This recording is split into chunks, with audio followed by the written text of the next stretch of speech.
I've been thinking about magic more and more. And like, honestly, at the very surface level, magic is a art form heavy on curation. Right. So similar to what you're doing, where you're curating information. It's not so much like there obviously is ways to be creative, ways to innovate, ways to, but realistically speaking, like if you see a magician, they're most likely doing stuff that they have paid for, like the rights to perform it, or like someone else has created that. There's magicians that all they do is create magic. They don't even perform. So these tricks you do, would you have to pay for? Depends. Like sometimes you might you might have to pay for the instruction, like how to do it. If you figure it out, then it's it's more or less public domain. Like there's no copyright laws in magic. It's very But as to be good in the community, if someone has an effect they've made, you probably ask them like, hey, I want to do this on TV. Like, are you okay with that? Or whatever. You know what I mean? Like it's that sort of thing. And if you don't, you're kind of an asshole. But yeah, I'm sure that's theft anyway, because it's intellectual property. Like it's my trick and you're doing it. Yeah. Okay, fair enough. But the classics, I mean, like what I just showed you, this is classic. That's made by someone. Like everything has some origin. And the question is, how do you present them? Because I could do the same effect and present it completely differently. I have a friend who does, so I in my opening for my shows, I'll do an effect which is really quick and quite good. Actually, I'll use, I don't know if I have all the cards in this. Actually, I'll use the jokers. That's probably better. Okay, so. Do you mind if I vape inside? No, it's all good. Cool. Oh, that's signed already. Okay, that's a good contrast. All right, so this is Jokers. This is a common scam all over the world. In Romania, I've just ordered some leather discs made for me specifically by a guy that makes my props. In Romania, they used to do it during the communist era with big black discs, and one would have like a white dot.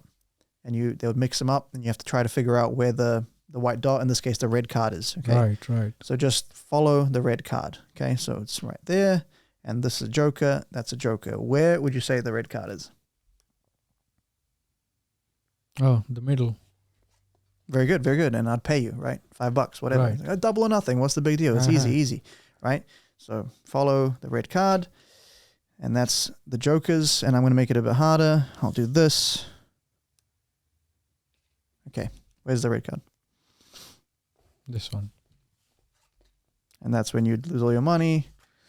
Right. The ace is right here. So, and the way that works, and I'll explain this because it's a common scam. So they show you this, they throw this, condition you to see this getting thrown. Right. When they want to cheat, they'll throw the top card. And now they show you the same joker twice with the same move. Yeah. I think that's what happened to me. Yeah. Yep. Okay, cool. So that's the classic 3-card Monte. We call it Alba Negra. There's a bunch of different places. I'm sure there's probably an Indian version because every scammer everywhere has done this at some point. Patta. Really? Patta. Teen is 3. Patta is card. Okay. So I've heard teen patta. Okay, cool. Well, I like to do a easier version to follow. It's with 2. So and I'll use your hand. So I'll try to you go towards you because that's where the camera will be. So ace of diamonds. Just remember diamonds. Right. Okay. So you hold it in your hand like this. Yeah. And further. Yeah. Nice. Yeah. So if I ask you now, what card are you holding? I've got the ace of diamonds. Are you sure? I can check. Can I check? First, are you sure? Yes. Oh, okay. You're sure. Okay. You can check. Yeah. Okay. Yeah. Just hold it back down. Yeah. Cool. Not bad. Yeah. So face down. Same grip. Nice. I got the hearts. You got the diamonds. So what the hustler does, they come in, they steal it twice really quick like this. So without looking, are you holding the heart or the diamond? Oh, I still have the diamond. You still have the diamond? Yeah. If it's the heart, that'd be good though, right? That would have been a cool switch. Yeah. No, you're right. Yeah, okay. That's my way of missing you. Right. The slow motion is like this. They come in, they steal it from the bottom, right? Right. Is that on camera? Yeah, cool. Okay. So they steal from the bottom. And now they ask you, they'll distract you, right? They say, where would you say is the heart? Is it on top or on bottom? The heart. Not the diamond, the heart. Oh. If you had to guess. The bottom? The bottom. The okay. heart. Yeah, the heart would be in the bottom. So if the heart was on top and the diamond was on bottom, that'd be pretty good, right? Because you've held both cards, you checked both cards. There shouldn't be any way for me to manipulate the order of what card you have in your hand. Yeah. So this is hearts. Yep. Oh shit. And okay. And that's the two. There we go. Wow. So that's my little. I mean, it's not my. Again, this is all curated. Okay. Cool. When did you do this? Cool. It's the one ahead sort of stuff. Yeah. It's the same sort of idea. Yeah. Nice. Oh, there's a signature. Yeah. So yeah, and this is so again, these are old, very old stuff, but I always link it back to like Romanian gambling, Romanian hustling. All right, cool. We make it easier. Throw one card away. Now we do it with two. So that's like my way of presenting it. There's a guy that does this trick, a friend of mine, where he does it with the 3 cards, and he's talking about love. He goes, love is, it's this thing you can't capture. Every time you try to capture it, it eludes you. Completely different idea, completely different experience of the trick. It's no longer like a hustling game. Just changed it just by one little tweak, how he performed it. I actually shouldn't be saying this because it won't. Yeah, it will be up around the same show time. But anyway, it's he's performing it at the show. But yeah, so so I'm like, holy fuck, that's a cool idea. I never thought about that, But my whole character is like the Romanian hustler, so it works, Interesting. Yeah. Right.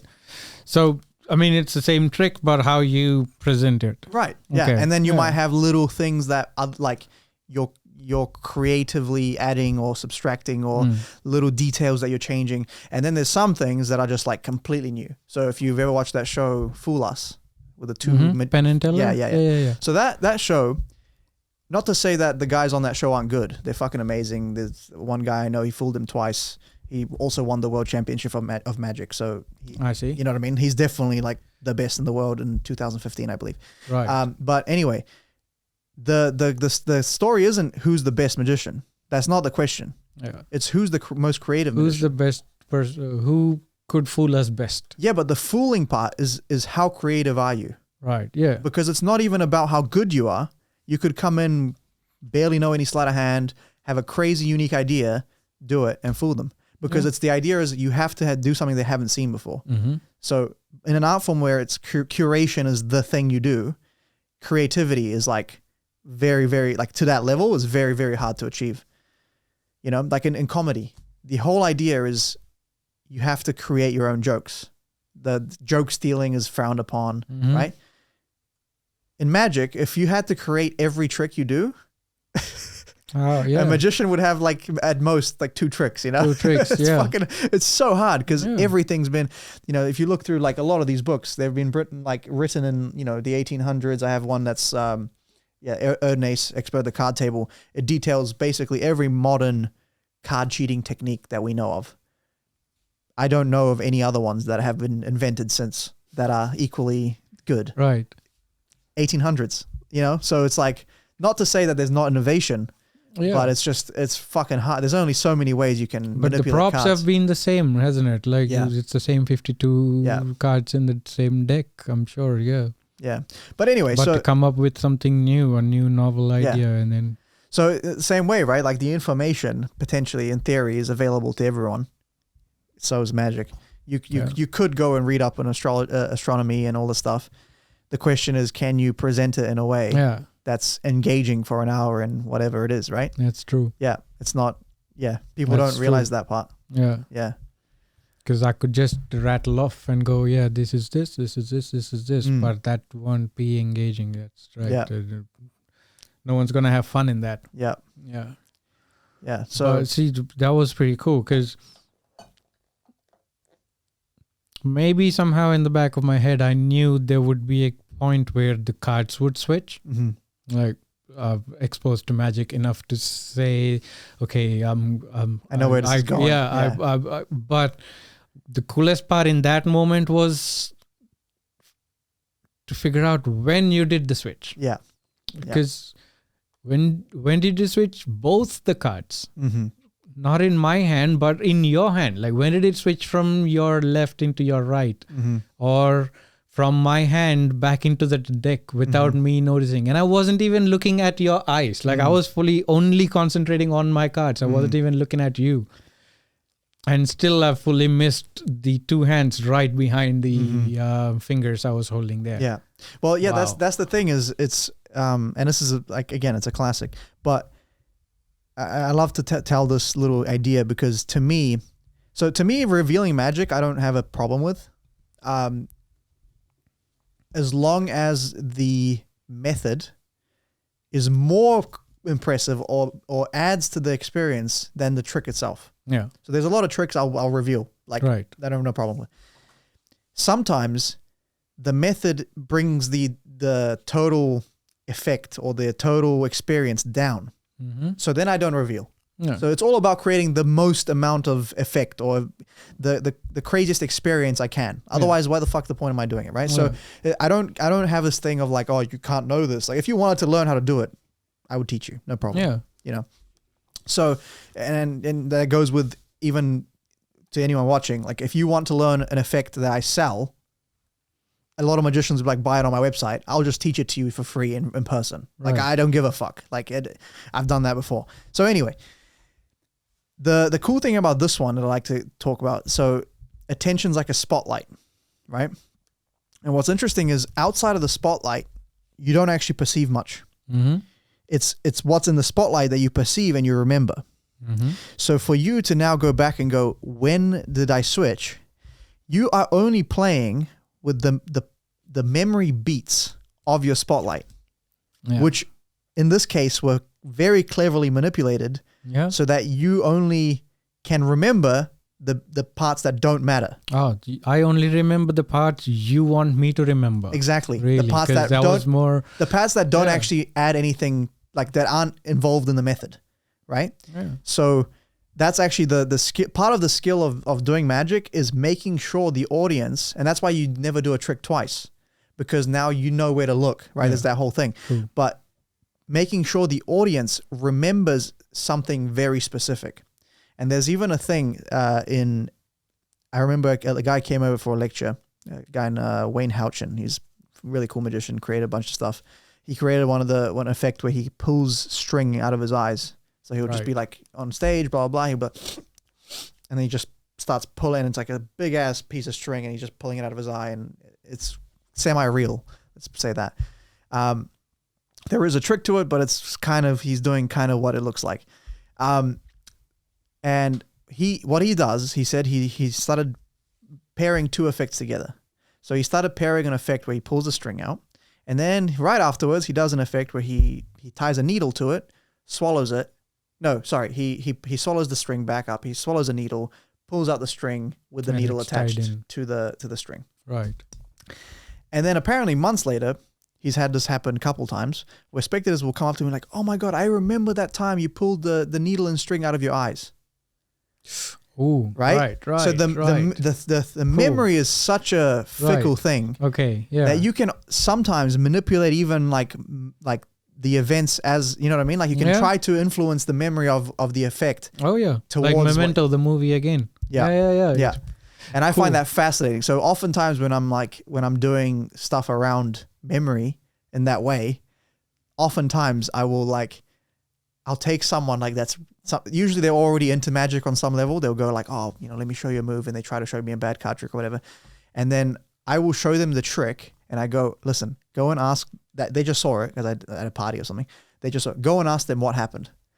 And they'll go and ask and realize how inaccurate it is. Like the recollection of the trick is so inaccurate. Yeah. Yeah. Like the one where you had the two of diamond in your mouth. I've seen you do that with Ivan on another video from a long time ago. Like, not recently though. It was quite some time ago, long time ago.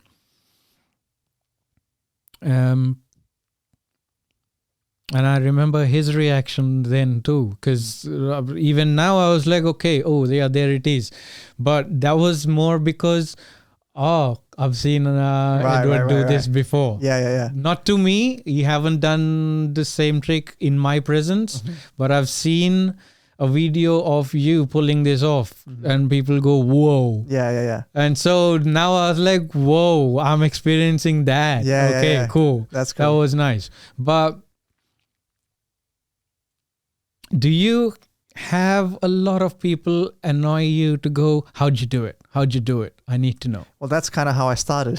Right? A friend of mine showed me a trick in English class. Right. And I just, how the fuck you do it? How the fuck you do it? For the next 4 hours, the whole time he's like, bro, shut the fuck up. I'm not telling you. Right. Like, how the fuck you do it? How'd you do it? And I just kept pissing him off until he's like, here, fine. Here's how I did it. Okay. So cool. that's how I got into it. Well, fair enough. Okay. Interesting. Yeah. Because, well, that's good because at least you managed to pick that up and you've spent time pursuing that. Does it get overwhelming when people just can't take the fact that you did a cool trick? You know, am I asking this correctly? Yeah. You know I think I know what you're saying. Yeah. Right. So people who are not genuinely interested in knowing it, but just knowing how you fooled them. Yeah. So some people, I found this quite fascinating. So some people, they're not interested in how I did it. They're frustrated that they got They couldn't fooled. figure. Yeah. Right? Right. And part of it, I think, comes down to the magician. I think it's we put the bad spectator label too easily. Right. Because I think a lot of magicians are fucking dickheads. And that's me included. Right. Like, I'm going to come out here and be on this pedestal and I'm like, I know all these things you don't. And then do some stuff that you clearly don't know what the fuck I'm doing. Okay. And then be like, I'm not telling you. And then complain that you're pissed off. Right. Like, so it's an egotistic thing at the base level. 100%. Okay. Right. So right. it's 100%. Well, not 100%, but it's some of the magician's fault. Okay. But on the flip side of that, it's also, there are just spectators that take almost offense to the fact that they can't figure it out. And how I gauge it, whether or not it's the spectator's fault or not, is, I mean, I've done this enough times where I can do that routine with the gambling. And that's what in magic is called a sucker effect, because the magician's right and you're wrong. And that, in theory, is like not a big no-no, but a lot of people are like, oh, sucker effects are like kind of cheap magic. You know, you're just getting like a nice egotistical kick off the spectator, not knowing how to, you know what I mean?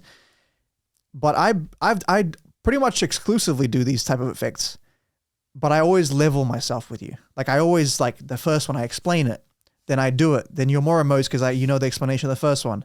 Then I kind of give you like the idea with the attention, right? I'm sort of like leveling with you and telling you, listen, if I tell you, it's actually worse than not telling you. I'm not trying to be up top. I will have this conversation with spectators like at gigs and stuff. Yeah. I love to get into this stuff.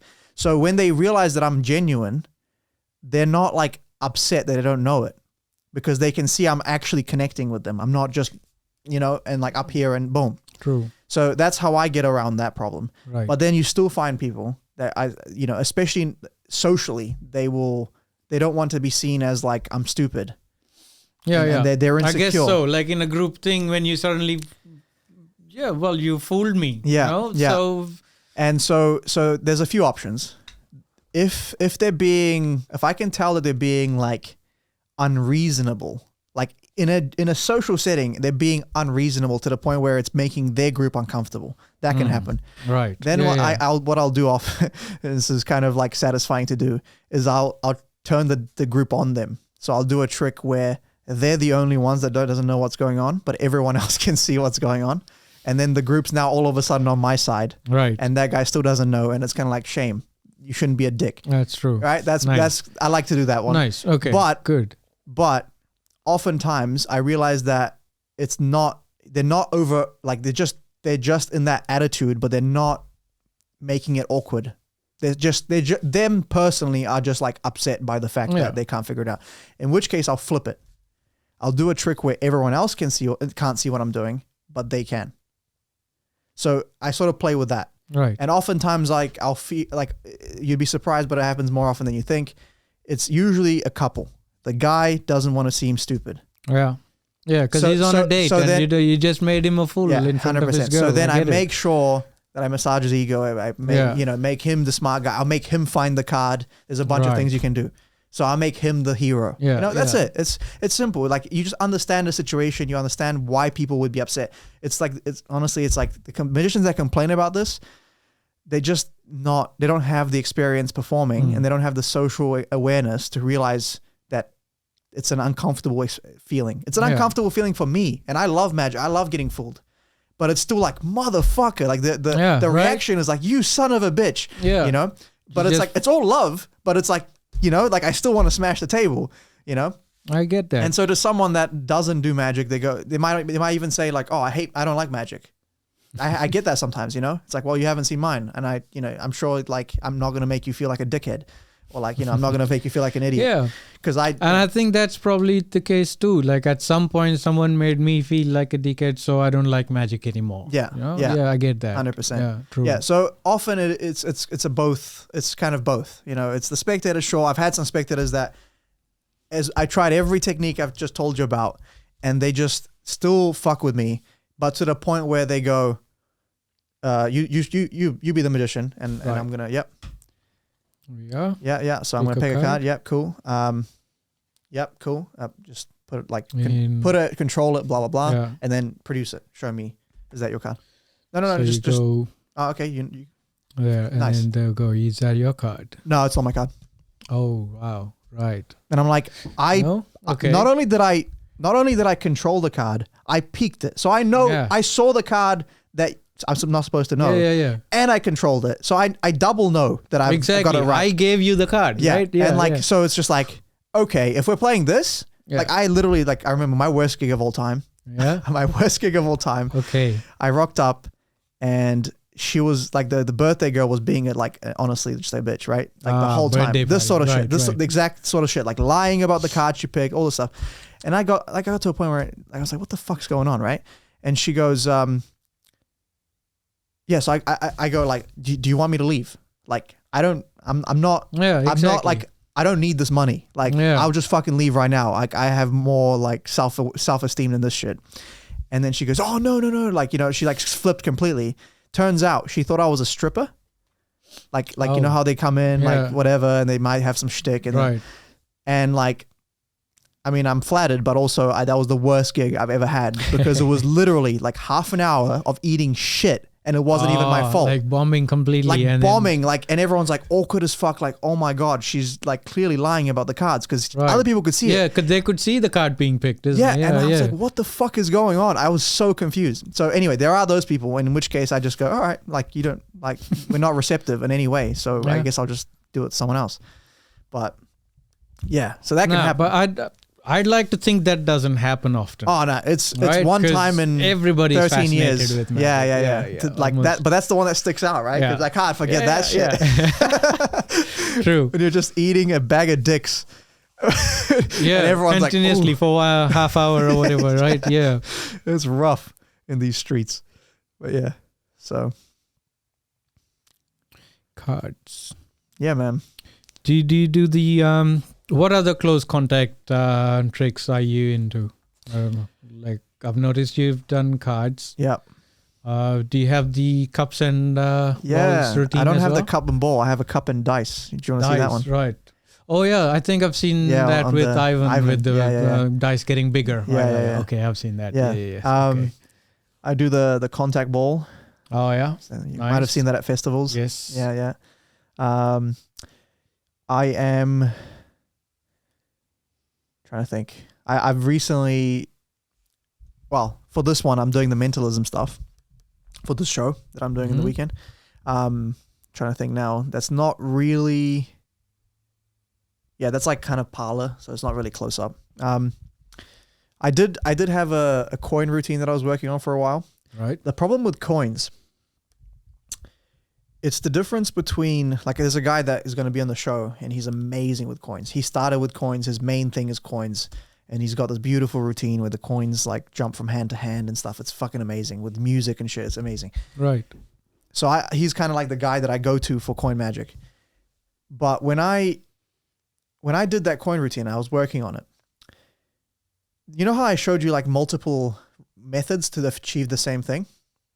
Now, each method takes time, right? Mm-hmm. So with coins, if I only have one method for each thing I'm doing and I get caught, I'm fucked.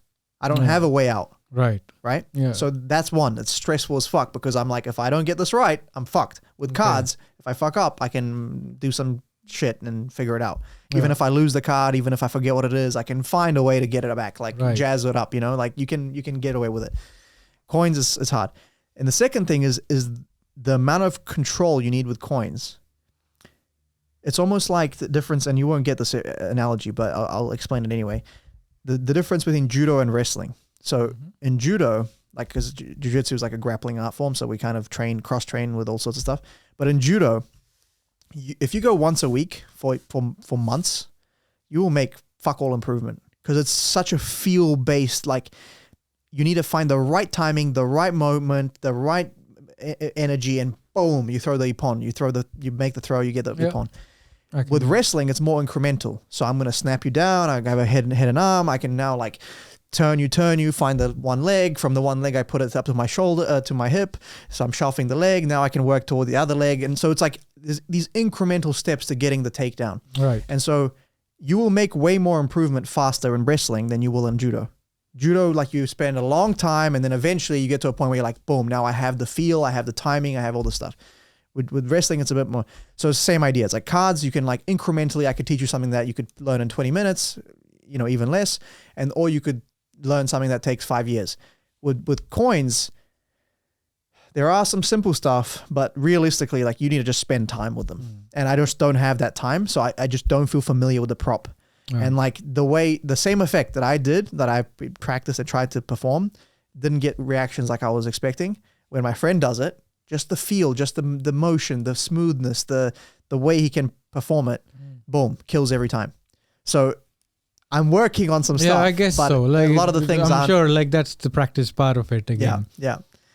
But yeah, with close up, a lot of the stuff, like when I walk into a gig, I got a deck of cards, an extra deck in case this beer gets spilt on one, a Sharpie, and I can walk into a gig and do like a 3-hour walk around, whatever. Oh, nice. And then, so there's a few other things I'll carry with me. Like sometimes I'll grab that ball. I used to have a smaller one that used to fit in my pocket.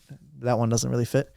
But yeah, I'll do the ball thing, and then the deck turns invisible. You see the invisible deck on the right side on the shelf.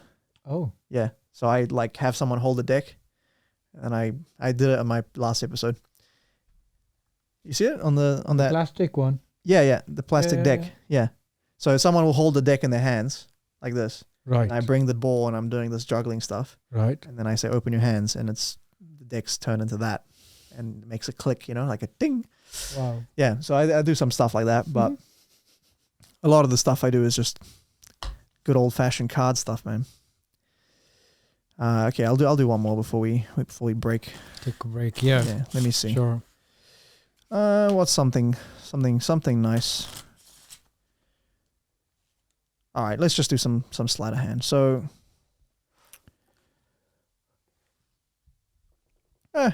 why not? Fuck it. So here, we'll shuffle the deck. This was a routine I built. Face up, face down. Get in there, mix it up, face down. Go for it.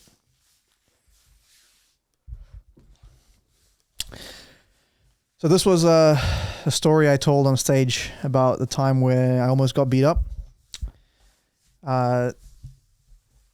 Basically, this little kid was starting shit as I was young, and he brought his cousin. Right. They were all big Polynesian guys. Right. And they're like, bro, you're talking shit about my cousin and all that stuff. And I was like, fuck. So I decided to matter to them, like, just instantly, and they chilled out. But this is kind of one of the tricks I did. So... Wow. Obviously, cards are all like face up, face down. It's amazing how it can be a tension diffuser, isn't it? Right. Right? Yeah. Well, I mean, like, you know, they were like, oh shit, this is more interesting than beating him up. So we'll just watch. So face up, face down. Would you want to take one out? Face up, it doesn't matter. Down. Sure, this one. Take a look at it. Happy? Yes. Now, do you want to put it back in face up or face down as I go through? I'll go face up. Face up. So, yeah. So we can all see it. Yeah. It goes in, and you can see like until the last moment, every card mixed. Yeah, and you mixed up on the table. Now everything's face up, face to face, back to back, all sorts of ways. Yeah. Okay, so this is what happened. I actually got the card right, similar idea, and the little kid's like, nah, it's not my card, whatever, right? And so I got him to do this, and then I did something like this. Watch.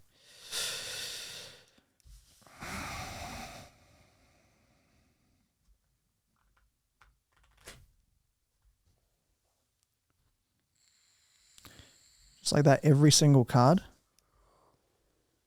is facing the right way, except for one.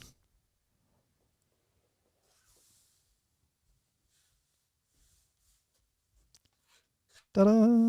Wow. Magic. You can check the deck. Were you setting it up when you were shuffling them around? Wow. Okay, cool. Obviously did it at some point. Yeah. Yeah. Nice. Yeah. So on that note, let's take a quick break. Hell yeah. Cool, man.